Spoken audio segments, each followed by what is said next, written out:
All right, The Chosen, episode 4, The Rock Upon Which It Is Built, on Blu-ray. You know what? I love anything nautical, like on the sea or on the ocean, when it's portrayed like old wood boats, whether it's a big sailing ship or a little ship like this, where the Foley makes it very creaky and Slow down.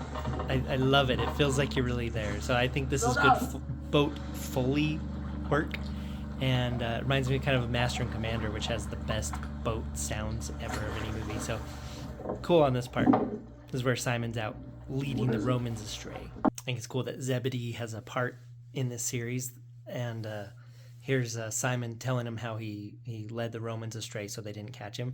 But and then the Romans give him a little cut on his ear. But I love what he says about his ear cut. Listen to this. Offload. How did he make it out of there? I made sure the boat had an unfortunate accident, then lost part of my wife's favorite ear. Thanks, friend. Oh. Lost part of my wife's favorite ear. So these two continue to have such amazing, like, foily chemistry. All right, so Simon's home life, which is becoming increasingly dramatic, is extremely well acted and well written, but it's just getting like tedious and painful to watch. And but it does still serve a purpose, and I'm not sure what's coming up after this, but it's his life. Simon's life is building. It's like a crescendo of his life, just like spiraling down. Like he's in bad with the Romans. He's in bad with his wife. He's kind of losing his faith, and so just like the other episodes where they build and build and build to some involvement of Jesus, they're doing the same thing with Simon. It's just that his home life is getting it's a little rough to sit through, but it has a purpose by the time you get to the end.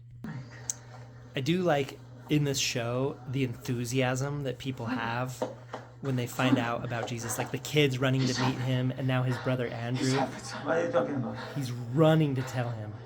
Did you run all the way from Jerusalem? We're saved. So it's cool to see his brother just like full speed running to tell his brother, and obviously he's so stressed out that he can't like think about it right now, and he's like, the Messiah's here, and he's like, yeah, that'd be great, you know. So he's very doubtful, but it's cool to see how he's just so focused on his life, and then how Andrew has basically had this weight lifted off of him, because he also has the same problems. He also has tax debt and stuff too. But yeah, I just like to see when in the show, when people, I guess, get converted or whatever, how enthusiastically they tell other people about it. And it's cool because he's actually there in the flesh. You know, it's not like, there's people now, like there's that, I don't know her name, but there's some famous like tattoo artist girl who recently became a Christian again or something. And her conversion story is incredible to read. It's just, it's fun to see in the show where he's actually physically there. So I think there's a little bit of a difference. So I think the acting is getting better by the episode. Now, I don't know if they filmed it all chronologically, but that's how it feels to me. So maybe it's just the power of editing. But okay, going back to Matthew and the Quintus, the Roman guy, he tells Matthew he has to go spy on Simon. And when it shows this part, I laughed out loud. Look at Matthew. This is him spying. He's standing behind a leaf. Look at, he's so special. You're a little off, aren't you? Should turn yourself in. So my kids were actually getting pretty caught up in the drama of Simon out fishing and not catching any fish. And, as he pulls his net in over and over, they were just like, where's all the fish? And they could tell he's frustrated. And I was trying to kind of narrate and help them understand like what is happening, because they don't understand that throwing a net in the water and pulling it back is fishing, right? They've never seen that before. They think fishing is with a fishing pole. So I was trying to help them understand that part. And then I like how Simon is like basically yelling at God, but also in yelling at God, he kind of gives a summary of like the Old Testament, like Jewish the history of like their persecution and everything. So I thought it was pretty cool. And if you've read the book, you kind of know what's going to happen after he's been fishing all night. And so they really do a good job of showing him just being like totally exhausted mentally and physically. And it's cool that Zebedee and his two sons show up to help them. It's just like, oh, we're good friends. So they meet Jesus on the shore and he's teaching people. And I love what he says about the parables he's been teaching them. These parables I tell make sense to some, not to others. Be patient. That is all for today. And of course he tells Simon to throw the net back in, as we know. I'm getting emotional on this part, but you see Simon is now convinced. My brother and the baptizer. It's awesome. You are the Lamb of God, yes? I am. Haha. Bold. Depart from me. I am a sinful man. Sorry. I love it. We've waited for you for so long, we believe. But my faith, how sorry. That's what Simon says. Lift up your head, fisherman.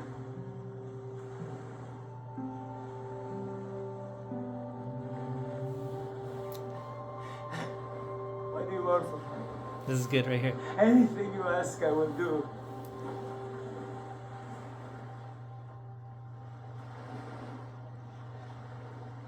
Follow me. Nice. So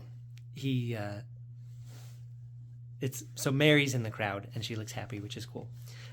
Now he calls James and John, and I love how they portray how they follow him. You as well. Yes, you, James and John. Come. But look, Follow me. so they put down their nets, but check with their dad first. I love what he says. So he's like, I'll deal with I'll it. get some help to fill both of these boats. Listen to this. Are you sure? Yes, go. What will you tell Ima? We've just been called by the man we prayed for our entire lives. And you ask me, what will I say when you miss supper? Go, now.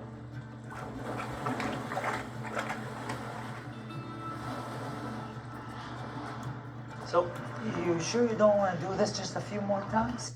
All right, so of course Simon's trying to set up some scam with Jesus, but yeah, I love it. I love how he's got his little following going. He's got these four guys following him, and the sons of Zebedee check with their dad first. And anyway, I just thought that was very, very cool portrayed him gathering. So I think the show's like really escalating as far as what's going on, and it's great. My kids really like this episode as well. I mean, they were really wanting to watch the one with the kids again. Like, let's be honest, that's their favorite. And this episode also has a little subplot with Nicodemus as well, going to visit John the Baptist. And at this point, John the Baptist is already in jail, and I don't think he's going to get out of jail. I think he's going to get his head cut off, which is going to be sad. But the structure of the show is very interesting, where like the main like biblical things that are on the page are kind of off. You don't see them in the show. Like you hear about them happening in the background, and then you see how these people react. So it's a very interesting structure. I'm interested to keep watching it and seeing how it all ties together. But yeah, this episode was great. So I'm super excited to keep going.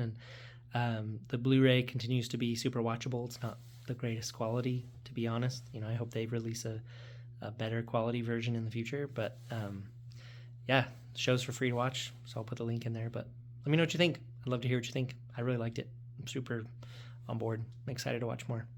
So anyway, thanks for watching. We'll see you on the next one. Bye.